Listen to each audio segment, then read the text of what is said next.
All right, well, welcome 8th grade. Hopefully you guys are doing well.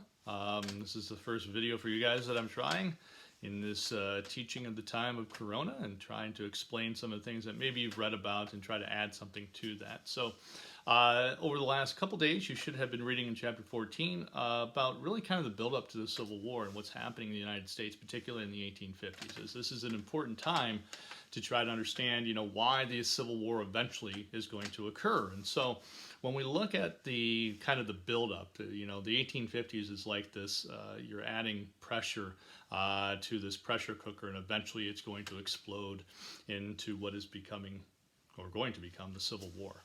All right.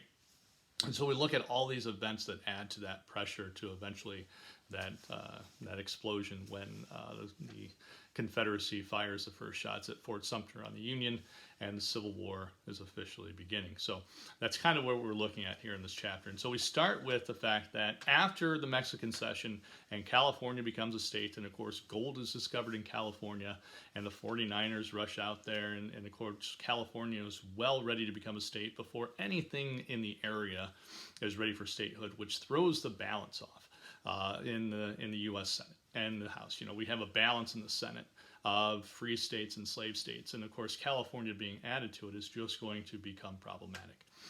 So what we have is what is known as the Compromise of 1850, which of course is written up by Henry Clay, the great compromiser, as his name is. If you remember, he did the Compromise of 1820, as well as creating the American system.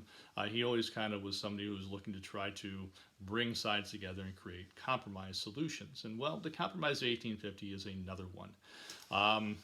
And there was something in it for both sides, definitely. But of course, the seeds are going to be sown for what will eventually become the Civil War. As much as Henry Clay tried to avoid this situation, there's just no avoiding it. So, if we look at what the North got out of the Compromise of 1850, one, that California would be a free state. That was a big one that the North wanted, and they're going to get what they want. California becomes a free state. The other thing they are able to get is that the slavery will cease in the capital. There will be no more slavery in Washington, D.C. So that's kind of another thing that they get as well.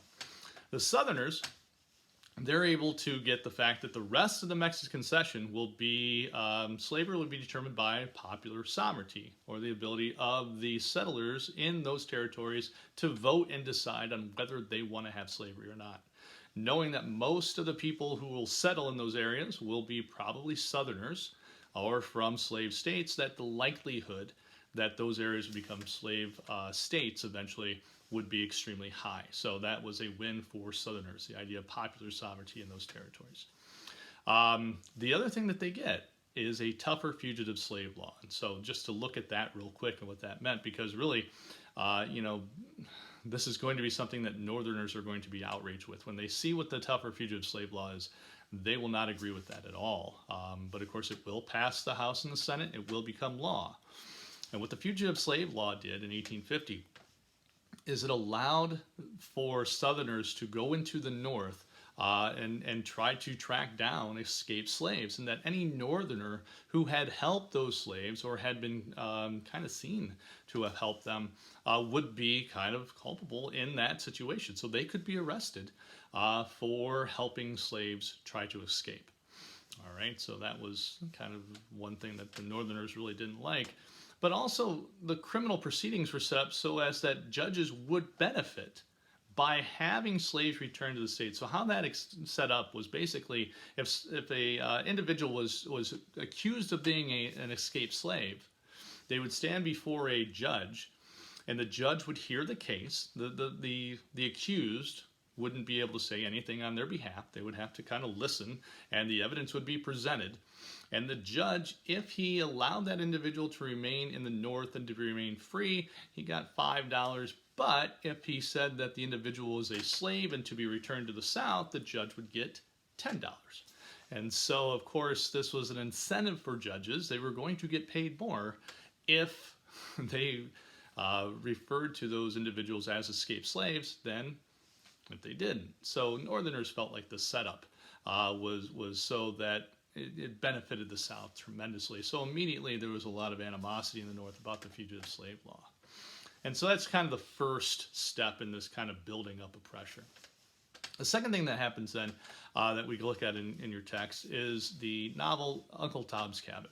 All right, and so Uncle Tom's Cabin is written by Harriet Beecher Stowe, and it tells of the life of a Southern slave owner and how slaves were treated. And in particular, of course, it's a work of nonfiction, but it was written to depict Southern slavery as being cruel and inhumane, which many Northerners, of course, did believe to be the fact. And many Southerners looked at the writing of Uncle Tom's Cabin as kind of propaganda, that this is obviously not true and this is not how slaves are treated. It's just meant to incite anger and passion in the North against slavery, is how the Southerners viewed it. And that's kind of exactly what it did. Northerners who really hadn't paid attention to the slave issue now are reading this book. They're looking at it and saying, well, I didn't know that's exactly what was going on, or that's how they were being treated. And they become kind of latecomers to this abolition movement. And we begin to see that growing in the North a little bit greater because of the writing of this book. And so again, just kind of adds to that pressure. And so now we jump forward to 1854, and what we see is the Kansas-Nebraska Act. All right, so the territories of Kansas and Nebraska, the question was going to be, again, is slavery going to be allowed in these territories? And Stephen Douglas, out of Illinois, he becomes a very popular politician during this time, believes that popular sovereignty should decide the issue. But many Northerners don't want to leave it up to popular sovereignty. They're afraid of what that might be. And so the area we particularly will look at is Kansas, because they'll decide that Kansas can determine their issue of slavery by using popular sovereignty. And Northerners are concerned because their fear is that Missourians are going to stream across the border into Kansas, that they will vote for slavery, because again, Missouri is a slave state, that they will vote for slavery in Kansas, and it will become an issue. And so really what transpires in 1854 is a little mini civil war that occurs in Kansas as pro-slavery and anti-slavery groups really come to a head here. Now, when the vote is taken, they vote for slavery.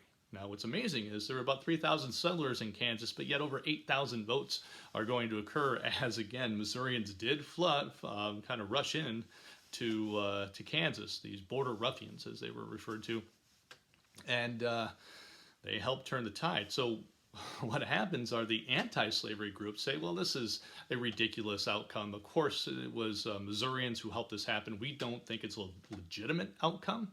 And so you'll have a Kansas capital in Topeka, and you'll have a Kansas capital in Lawrence, where the anti-slavery group kind of say, oh, we're the legitimate government, which then leads an attack on Lawrence, Kansas, cannon fire and destruction of that town as part of that kind of violence that's going to occur. And we kind of refer to this period as Bleeding Kansas, as these kind of battles take place. The man by the name of John Brown, which we will talk about later, kind of makes his way to Kansas, and he is an anti-slave advocate, and he and some followers find pro-slavery individuals and murdered them, hacked them to death with broadswords at Pottawatomie Creek. And so you have that incident occur. And then in the Senate floor, you have, this Charles Sumner gets up and he denounces what's going on in Kansas and says, how horrible things are, and even calls out an elderly senator from South Carolina in particular, to which his, relative kind of takes exception to this. And Preston Brooks marches over to the Senate a couple days later and with a cane beats Charles Sumner almost to death on the Senate floor over this issue of slavery.